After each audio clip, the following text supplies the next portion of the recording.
ابن ماجہ، ترمذی اور دیگر کتب احادیث کے اندر موجود ہیں۔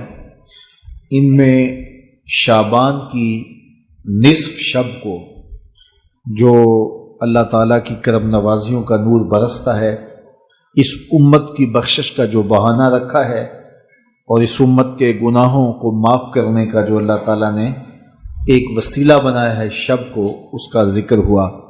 تو ہمیں ویسے تو ہر شب ذکر و فکر میں ہی بسر کرنی چاہیے۔ کسی نے کہا تھا ہر شب شب قدر است اگر قدر دانی، اگر تو قدر جانے تو ہر شب ہی شب قدر ہے، اور اگر قدر نہ ہو تو لیلۃ البرات اور لیلۃ القدر جیسی راتوں میں بھی لوگ محروم رہتے ہیں۔ لیکن اللہ تعالیٰ جل شانہ نے ہمیں خاص طور پہ اپنی طرف بلانے کے کتنے بہانے دیے ہیں تاکہ بھٹکے ہوئے، بہکے ہوئے، گناہوں میں پھنسے ہوئے لوگ اس کی رحمت کی آواز پہ لپکتے ہوئے دوڑ کے آئیں اور اس کی رحمت سے اپنا حصہ وصول کریں، اور ماضی کے سارے گناہ اللہ تعالیٰ مٹا دیتا ہے۔ یہ شکر ہے کہ امت میں ان راتوں کو بیدار رکھنے کا سلسلہ موجود ہے، لیکن عموماً ہم نے ان مقدس راتوں کو بھی تقریباً کھلونا بنا لیا ہوا ہے، اور لیلۃ البرات کو اس قدر پٹاخے چھوڑے جاتے ہیں، آتش بازی کی جاتی ہے کہ جس طرح اللہ تعالیٰ اس سے راضی ہوتا ہے، جبکہ فضول خرچ کو شیطان کا بھائی قرار دیا گیا ہے۔ تو ہمیں ان راتوں میں ذکر و فکر کے ساتھ، دعا و استغفار کے ساتھ، عبادات کے ساتھ بسر کرنا چاہیے، تسبیح و تحلیل میں اس رات کو گزارنا چاہیے اور سچی توبہ کرنی چاہیے۔ ایک رسم کے طور پہ نہیں کہ ساری رات جاگیں اور ہم توبہ کریں، صبح ہماری زندگی کے معمولات وہی ہوں جو ایک دن پہلے ہوں۔ سچی توبہ کی علامت یہ ہے کہ انسان کی زندگی بدل جاتی ہے۔ سچی توبہ کی شرائط ہے کہ ما قبل سے توبہ کرے اور آئندہ ان کاموں کے نہ کرنے کا عزم مصمم کرے، اور جب اس پہ قائم رہے گا تو پھر اس کی توبہ قبول ہے۔ لیکن اگر وہ اپنی زندگی کے تیور نہیں بدلتا اور ساری رات توبہ توبہ پکار اٹھتا ہے تو ایسی توبہ سے توبہ بھی توبہ توبہ کرتی ہے کہ یہ کیا تماشا کر رہا ہے۔ تو ہمیں خلوص کے ساتھ، للہیت کے ساتھ سچی توبہ اپنے گناہوں سے کرنی چاہیے۔ زندگی کی قیمتی سانسیں اور لمحے اور گھڑیاں ہماری تیزی کے ساتھ گزر رہی ہیں۔ کل جو بڑے طاقتور تھے آج وہ کمزور ہیں، کل جو جوان تھے آج بوڑھے ہیں، کل جو بچے تھے آج وہ جوان ہیں، آج جو بوڑھے ہیں کل قبر کا رزق بننے والے ہیں۔ تو ہمیں نہیں پتہ کہ ہم اٹھنے والا اگلا قدم کہاں رکھ رہے ہیں۔ زندگی مختصر ہے، اور اللہ تعالیٰ نے ہمیں جو موت کا وقت دیا ہے اللہ کی نظر میں، اس کے علم میں متعین ہے، لیکن ہمیں اس کی قطعاً خبر نہیں ہے۔ یہاں بوڑھے اور بچے اور جوان کی کوئی تمیز نہیں ہے، یہ اللہ تعالیٰ کے علم میں ہے کہ ہمارا اٹھنے والا اگلا قدم موت کی وادی میں ہے یا ابھی زندگی کی سانسیں باقی ہیں۔ تو اس لیے بزرگ فرماتے ہیں ہر رات کو توبہ کر کے سو، اس خیال سے کہ یہ زندگی کی کہیں آخری رات نہ ہو، اور ہر نماز کو ادا کرو اس خیال سے کہ کہیں یہ زندگی کی آخری نماز نہ ہو۔ اور ایسا ہوتا ہے کہ ایک شخص کی وفات کا اچانک اعلان ہوتا ہے تو ہم کہتے ہم نے ابھی تو اس کو سبزی والی دکان پہ دیکھا تھا، لیکن وہ جہاں بھی ہے موت جب آتی ہے تو ایک لمحے کا تقدم اور تاخر نہیں ہوتا ہے۔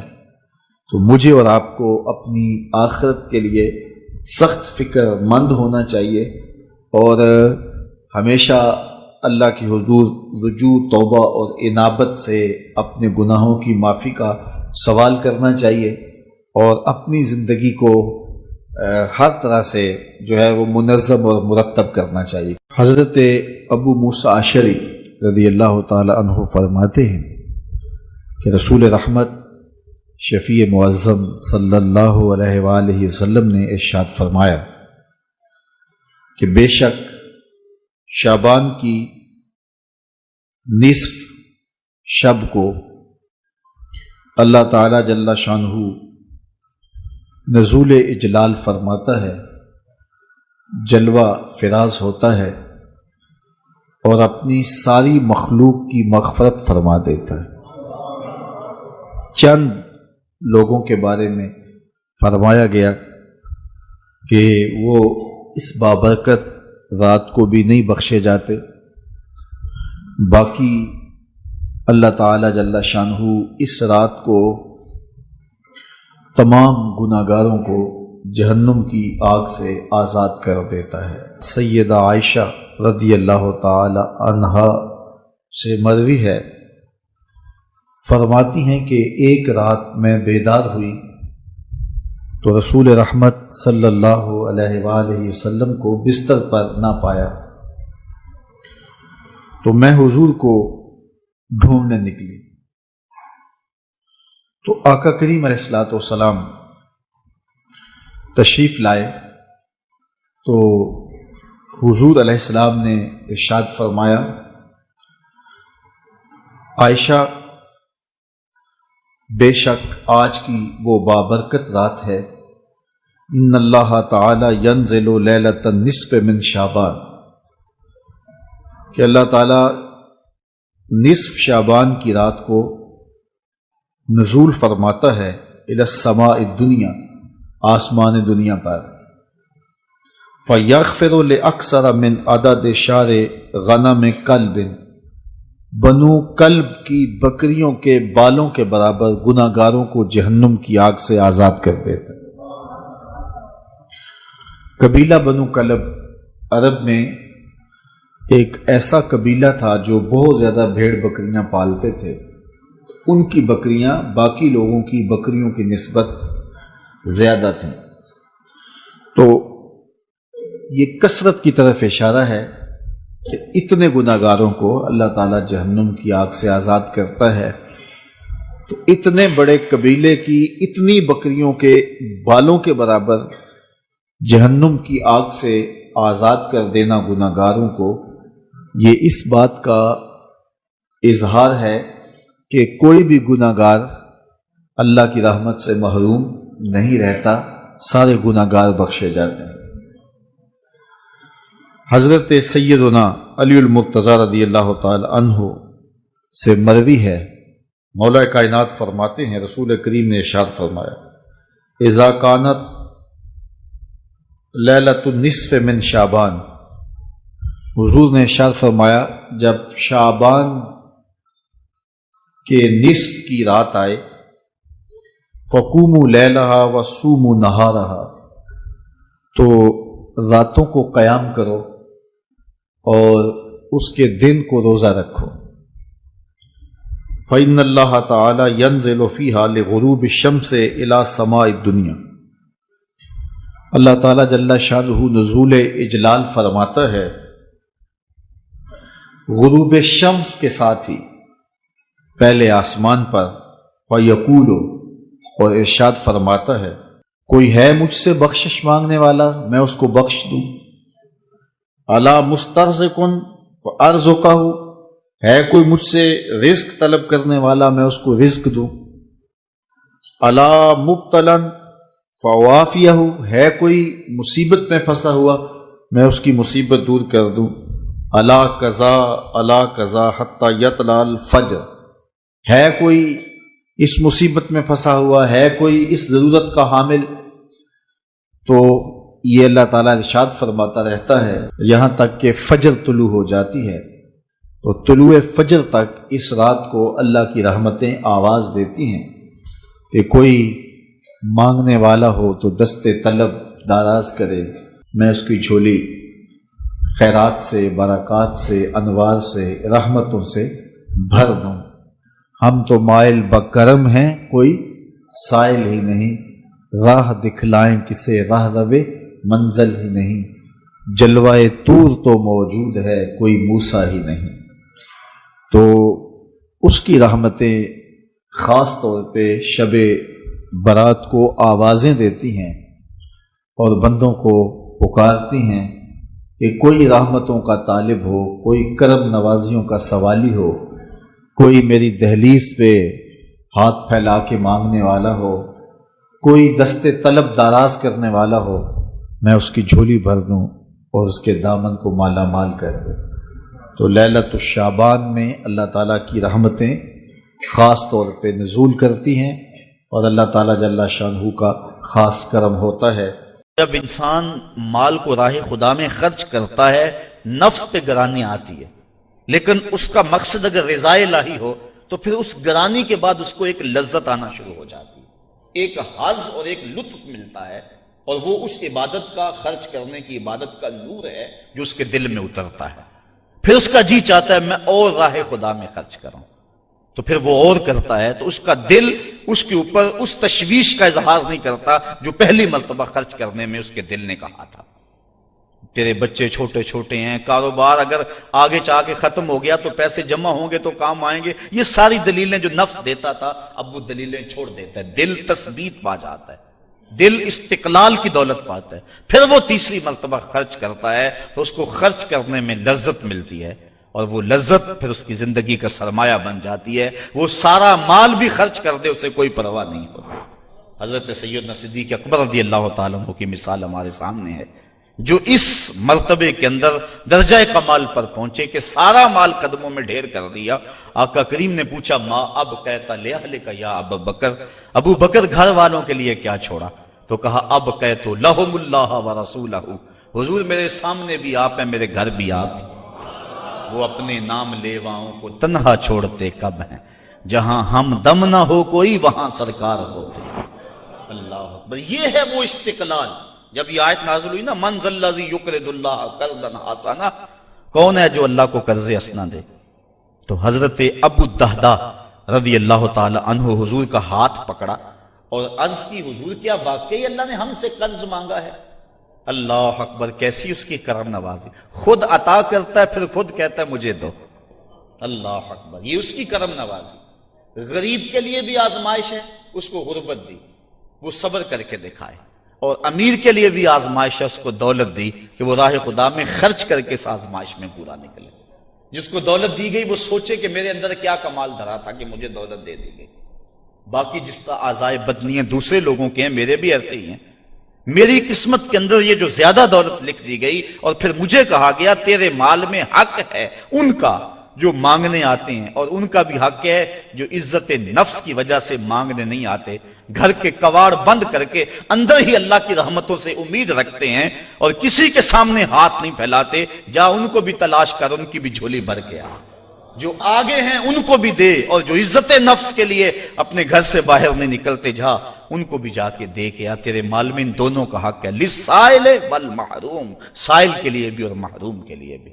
اللہ اکبر۔ تو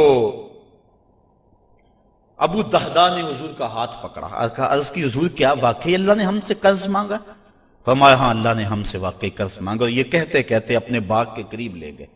700 کھجوروں کے درخت تھے ان کے باغ میں، اور کھجور کا درخت جب لگایا جائے کتنی دیر کے بعد پروان چڑھتا ہے، تو باغ کے مالک کی جان ہوتی ہے ان درختوں میں، اور درخت بھی 700، اور کل کمائی ہے بھی یہی، وہی باغ ان کا تھا، اس میں ان کی رہائش تھی، بچے بھی تھے۔ اب اس کے قریب کھڑے ہو کے عرض کی اگر واقعی اللہ نے ہم سے قرض مانگا ہے تو پھر آپ گواہ بن جائے سودے کے، یہ باغ میں نے اللہ کو قرضے میں دے دیا۔ ان کی بیوی اور ان کے بچے اس باغ میں رہائش پذیر تھے، اور کوئی ان کا سرمایہ نہیں تھا۔ اب وہ باغ کے اندر نہیں جا رہے، اس باغ کے کنارے کھڑے ہو کے کہتے ہیں یا ام الدہداء اخرجی، اے دہداء کی امی بچوں کو لے کر جلدی جلدی باہر آ جاؤ، یہ باغ اب ہمارا نہیں رہا، یہ ہم نے اللہ کو قرضے میں دے دیا۔ اس پاک باز نیک سیرت خاتون نے یہ نہیں کہا کہ ابو الدہداء آگے ہم کس مکان میں جائیں گے، آگے کوئی انتظام کیا ہے، بلکہ اس نے جلدی جلدی اپنا سامان سمیٹا، بچوں کو لیا، باغ سے باہر آئی، اور پھر کہتی ہے رابحہ بیعو کا یا ابا الدہداء، اے دہداء کے ابو تو نے بڑا نفع والا سودا کر لیا ہے، تو نے بڑے نفع والا سودا کر لیا ہے۔ یہ وہ تھے جو حضور کی درسگاہ کے طالب علم تھے۔ تو راہ خدا میں خرچ کرنے سے دل کو تکلیف نہیں ہوتی، دل کو تشویش نہیں ہوتی، بلکہ دل قرار پاتا ہے۔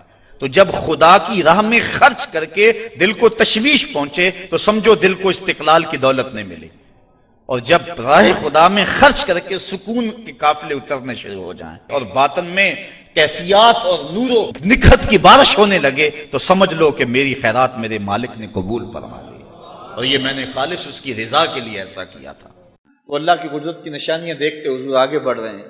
آسمان آیا، یہ اللہ کی قدرت کی بہت بڑی نشانی ہے۔ آسمان قدرت الہیہ کی بہت بڑی نشانی ہے۔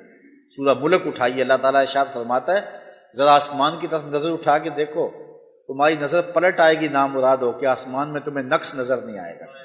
یہ اللہ کی تخلیق ہے۔ اللہ پھر دوبارہ دیکھو، اللہ فرماتا ہے پھر دوبارہ دیکھو، تو دوبارہ پھر نظر تمہاری پلٹ آئے گی، تجھے اللہ کی تخلیق میں کوئی نقص نظر نہیں آئے گا۔ دنیا کے سارے معمار کاریگر اکٹھے ہو جائیں، 1 فٹ کی ٹائل بغیر سپورٹ کے کھڑی کر سکتے ہیں، اور اتنا بڑا آسمان بغیر ستونوں کے، بغیر سپورٹ کے میرے رب نے کھڑا کیا ہوا ہے۔ تو یہ رب کی قدرت کی نشانی تھی۔ حضور گئے، جبریل نے دستک دی، آواز آئی کون؟ کہا جبریل۔ کہا مم ماں کا، تمہارے ساتھ کون ہے؟ تو کہا میرے ساتھ رسول رحمت صلی اللہ علیہ وسلم۔ حضور کا نام لیا تو آسمان کے دروازے کھول دیے گئے۔ پھر بیت المعمور میں گئے، یہ فرشتوں کا قبلہ ہے، بالکل کعبہ شریف کے اوپر آسمانوں پہ۔ تو وہاں حضور علیہ السلام گئے، وہ دکھایا گیا، انبیاء سے ملاقاتیں ہوئیں، اور پھر حضور سدرہ پہ گئے۔ جبریل کی بے بسی کہ وہ لو دنوت خطوۃ لا ترکت، تو اگر 1 قدم بھی آگے بڑھوں تو جل کے راکھ ہو جاتا ہوں، اور حضور پھر آگے بڑھتے ہیں۔ جنت دوزخ کا مشاہدہ آپ علماء سے بارہا سنتے ہیں۔ مختلف لوگوں کو عذابوں میں مبتلا دیکھا۔ ایک شخص کو دیکھا کہ اس کا سر کچلا جا رہا ہے اور پھر ٹھیک ہو جاتا ہے، پھر پتھر سے کوٹا جا رہا ہے۔ پوچھا جبریل یہ کون لوگ ہیں؟ کہا یہ وہ بدبخت ہے جن کا سر نماز سے بوجھل رہتا تھا۔ نماز کی بات ہو، بعض کا مسجد کے قریب بھی لوگ بیٹھے ہو، اذان تو کھسکنا شروع ہو جاتے ہیں۔ جنازے میں بعض کا پروگرام بن جاتا ہے چلو نماز بھی پڑھا لیں یہیں، تو کئی لوگ کھسک کے دائیں بائیں ہو جاتے ہیں، ان کا سر بوجھل ہو جاتا ہے نماز کی وجہ۔ کتنی بدبختی ہے۔ میرے بزرگ فرمایا کرتے تھے صبح چڑیاں بھی گھونسلوں میں رب کا نام لے رہی ہوتی ہیں، حشرات الارض بھی بلوں سے سر نکال کے رب کا نام لے رہے ہوتے ہیں۔ کتنا بدبخت ہے جو اس وقت خراٹے لے رہا ہوتا ہے۔ نصیب نہیں ہے، خوش نصیب ہیں وہ لوگ جنہیں 5 گانا سجدے میسر۔ میرے بزرگوں سے کسی نے کہا حضرت نماز تو پڑھنا چاہتے ہیں لیکن کیا کریں کہ رات سوتے ہیں صبح جاگ نہیں آتی، تو فرمانے لگے ارادہ پکا ہو تو نیند نہیں آتی۔ تم کہتے ہو جاگ نہیں آتی، میں کہتا ہوں نیند نہیں آتی۔ تو کہا ان کے سر نماز کی وجہ سے بوجھل رہا کرتے تھے۔ کچھ لوگوں کو دیکھا کہ ان کے سامنے انواع اقسام کے کھانے پڑے ہوئے ہیں لیکن ان کو نہیں لے رہے، متعفن بدبودار چیزیں ہیں ان کو لے گئے، نوچ نوچ کے کھا رہے۔ پوچھا جبریل یہ کون لوگ ہیں کہ کھانے پڑے ہوئے ہیں، خوشبودار پڑے ہوئے ہیں، مرغن پڑے ہوئے ہیں لیکن وہ نہیں لے رہے، اور یہ بدبودار متعفن چیزیں توڑ توڑ کے کھا رہے ہیں؟ کہا یہ وہ بد نصیب لوگ ہیں جن کو پاکیزہ ستھری بیبیاں میسر تھیں لیکن وہ بدکاریاں کیا کرتے تھے۔ یہ وہ بدبخت لوگ ہیں، وہ بد نصیب لوگ ہیں۔ ایسے کچھ لوگوں کے پیٹ بڑے ہوئے دیکھے تو کہا کہ یہ سود خور ہیں۔ کچھ لوگوں کو دیکھا لمبے لمبے تانبے کے ناخن ہیں اور اپنے بدن کو نوچ رہے ہیں، کہا یہ چغل خور ہے۔ اللہ اکبر۔ اسی طرح مختلف لوگوں کو مختلف حالتوں میں دیکھا۔ ایک بیل کو دیکھا کہ ایک چھوٹے سے سوراخ سے باہر نکلتا ہے، دوبارہ اس میں گھسنا چاہتا ہے لیکن گھس نہیں پاتا۔ تو پوچھا یہ کیا ہے؟ تو جبریل نے کہا یہ وہ شخص کی مثال ہے جو زبان سے بڑا بول نکال بیٹھتا ہے پھر پورا نہیں کر پاتا۔ تو ایک ایک چیز حضور علیہ الصلوۃ والسلام کو دکھائی گئی، بلکہ جنت کا بھی مشاہدہ کروایا گیا۔ حضور فرماتے ہیں کہ اے عمر میں جنت میں گیا تو میں نے تیرا محل دیکھا، اور فرمایا عمر میرا جی چاہا کہ میں اس محل کے اندر جاؤں لیکن مجھے تیری غیرت یاد آ گئی اور میں نہیں گیا۔ حضرت عمر رو پڑے، عرض کی حضور کیا میں آپ سے غیرت کروں گا؟ حضرت بلال حبشی کو ملے، کہا بلال تو کون سا نیک عمل کرتا ہے، جنت میں میں تیرے قدموں کی آہٹ کو سنا ہے۔ حضرت بلال رو پڑے، عرض کی حضور میں جب بھی وضو کرتا ہوں تو تحیت الوضو کے 2 نفل پڑھ لیتا ہوں۔ تو حضور نے بہت مناظر دیکھے لیکن سب سے بڑی چیز جو حضور نے دیکھی اللہ کی قدرت کی نشانیوں میں سے سب سے بڑا نشان قدرت یہ تھا کہ حضور نے سر کی آنکھوں سے اپنے رب کا دیدار کیا۔ آئیے قرآن اٹھائیے، اللہ تعالیٰ نے کعبے کا ذکر کیا نا، برکت والے گھر کا ذکر کیا، تو ساتھ ہی کہہ دیا وَاتَّخِذُوا مِن مَقَامِ إِبْرَاهِيمَ مُصَلًّى۔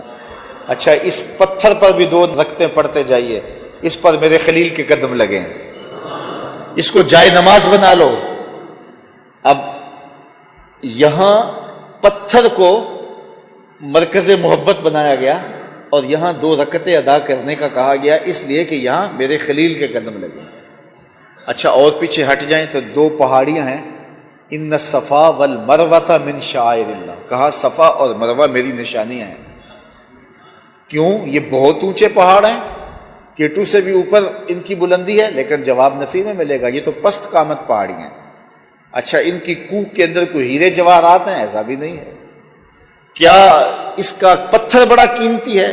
سنگ مرمر جیسے پتھروں کی پہاڑیاں موجود ہیں، لیکن ان کو اللہ نے اپنی قدرت کی نشانیاں قرار نہیں دیا۔ لیکن یہ عام کھردرے سے پتھر ہیں، قد بھی بہت بڑا نہیں، پھیلاؤ بھی بہت بڑا نہیں، لیکن رب کہتا ہے کہ یہ میری نشانیاں ہیں۔ تو نشانیاں کیوں قرار پائی؟ ایک ہی وجہ ہے، وہ یہ ہے کہ اس پتھر کی چھاتی پر حضرت ہاجرہ کے قدم لگے ہیں۔ یہی وجہ کہ کوئی اور وجہ؟ یہی وجہ ہے کہ اس پتھر کو رب نے اپنی نشانی قرار دے دیا، اور حجر اسود کو بھی جو ہے وہ محبتوں کا مرکز بنایا، اور یہاں مقام ابراہیم کو بھی جو ہے وہ مصلی بنانے کی تلقین کی۔ آپ کی توجہ ہو تو کیا اسلام کا مزاج نہیں ہے کہ اسلام نے پتھروں سے دور کیا ہے اور ان پتھروں کے نیڑے کیا جا رہا ہے؟ کہا اس کو جائے نماز بنا لو۔ کیا ہوا اس پتھر کو؟ کہا یہاں میرے خلیل کے قدم لگے ہیں، یہ ان کے کھڑا ہونے کی جگہ ہے، اس کو مصلی بنا لو۔ اور یہ میری نشانی ہے، یہ 2 پست قامت پہاڑیاں، اب یہ پست قامت نہیں رہی، ان کا قد آسمان سے بھی اونچا ہو گیا۔ کیوں اونچا ہو گیا؟ اس لیے کہ یہاں اب بنی اسرائیل کے ایک ولیہ کے قدم لگ گئے، یہ حضرت ہاجرہ کے قدم لگ گئے۔ لوگوں کو دین سمجھنے میں غلطی لگ گئی ہے۔ میں کہتا ہوں جس پتھر پہ حضرت خلیل اللہ کے قدم لگے اور لگ کے ہٹ گئے، عارضی نسبت ہے، ٹیمپریری نسبت ہے۔ جس پتھر پہ حضرت ہاجرہ کے قدم لگے، لگ کے ہٹ گئے، وہ ابھی تک رب کی نشانیاں ہیں اور وہ ابھی تک جائے نماز ہے۔ اور جہاں حضور خود تشریف فرما ہے، اس گنبد خضرا کی شان کا عالم کیا ہوگا، اس کی رفت کا عالم کیا ہوگا، اس کے مقام کا عالم کیا ہوگا۔ تو کہا کہ یہ مسجد اقصیٰ وہ ہے جس کے اطراف میں ہم نے برکتیں رکھی ہوئی، اور وہ انبیاء علیہ السلام کی مبارک قبریں۔ اللہ اکبر، رحمتوں کا وہاں نزول ہوتا ہے، اللہ تعالیٰ کی کرم نوازیوں کا، اس لیے یہ وہ مسجد ہے جس کے اطراف میں ہم نے برکتیں رکھی۔ ابن ابی دنیا نے ایک روایت لکھی ہے جس کو کہتے ہیں حدیث بطاقہ۔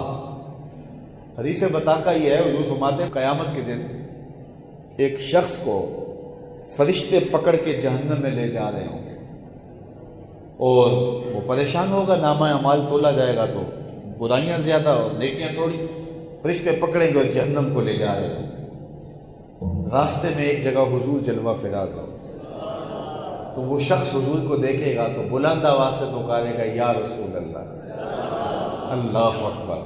تو حضور فرماتے ہیں کہ میں اس کی مدد کے لیے چلوں گا، اور اتنی تیزی سے چلوں گا کہ جو چادر ہے وہ پوری سر پہ نہیں ہوگی، بلکہ چادر زمین کے اوپر حشر کے میدان میں گھسیٹ رہی ہوگی، یعنی تیزی کے ساتھ کہ چادر کا ایک کونا سر پہ ہوگا اور دوسرا کونا زمین پہ گھسیٹ رہا ہوگا، اور اس طرح حضور جائیں گے اتنی تیزی کے ساتھ، اتنی سرعت کے ساتھ، اور فرشتوں کہیں گے کہ اس سے کدھر لے جا رہے ہو؟ فرشتے کہیں گے کہ بندہ نواز اس کے نامہ اعمال کو تولا گیا ہے، نیکیاں زیادہ نہیں ہوئی، برائیاں زیادہ ہیں، اس لیے ہم اس کو جہنم میں لے جا رہے ہیں۔ تو حضور فرمائیں گے اس کے نامہ اعمال کو دوبارہ تولا جائے۔ اللہ اکبر، فرشتے معترض نہیں ہوں گے کہ وزن ہو چکا، کوئی دنیا کا ترازو تو تھا نہیں، ہمیں حکم ہو گیا ہم لے جا رہے ہیں۔ وہ جانتے ہوں گے صدر بزم حشر یہی سرکار ہے، دوبارہ ترازو لگ جائے گا، اس کے نامہ اعمال کو تولا جائے گا، واقعی نیکیاں تھوڑی ہوگی اور برائیاں زیادہ ہوں گی۔ تو حضور علیہ السلام ایک کاغذ کا ٹکڑا نکالیں گے، اور ٹکڑے کو عربی میں بطاقہ کہتے ہیں، اور اسی وجہ سے اس حدیث کا نام ہے حدیث بطاقہ، تو حضور وہ ٹکڑا اس کے جو ہے وہ نیکیوں والے پلڑے میں ڈال دیں گے. تو جب پلڑے میں ڈالیں گے تو وہ پلڑا جو ہے وہ بھاری ہو جائے گا اور اس کو جنت کا حکم نامہ ہو جائے گا. تو وہ قربان ہو کے عرض کرے گا میرے ماں باپ آپ پہ قربان ہو، یہ کیا ڈالا آپ نے کہ میرا پلڑا نیکیوں والا بھاری ہو گیا. تو حضور مسکرا کے فرمائیں گے میرے امتی یہ ایک مرتبہ تیرا پیار سے پڑا ہوا درود تھا. حضور یہ بھی جانتے ہیں کس نے کہاں کھڑے ہو کے کتنے پیار سے درود پڑھا ہے. جب درود پڑھو تو اس عقیدے سے پڑھو کہ رسول اللہ سن بھی رہے ہیں، رسول اللہ دیکھ بھی رہے ہیں. حضور میں اسمع صلاۃ اہل محبت کی و عارفوں، جو اہل محبت میرے اوپر درود پڑھتے ہیں میں ان کے درود کو سنتا بھی ہوں، ان کو پہچانتا بھی ہوں، ان کی شکلوں سے بھی واقف ہوں. کائنات کی کوئی چیز محبوب کی نگاہوں سے پوشیدہ نہیں ہے. تو حضور علیہ الصلوۃ والسلام فرماتے ہیں کہ فتجلی لی کل شیء وعرفت، کائنات کی ہر چیز میرے سامنے روشن ہو گئی اور میں نے ہر چیز کو پہچان بھی لیا. اے فروغت صبح آثار و دہور، چشم تو بینندہ ما فی الصدور.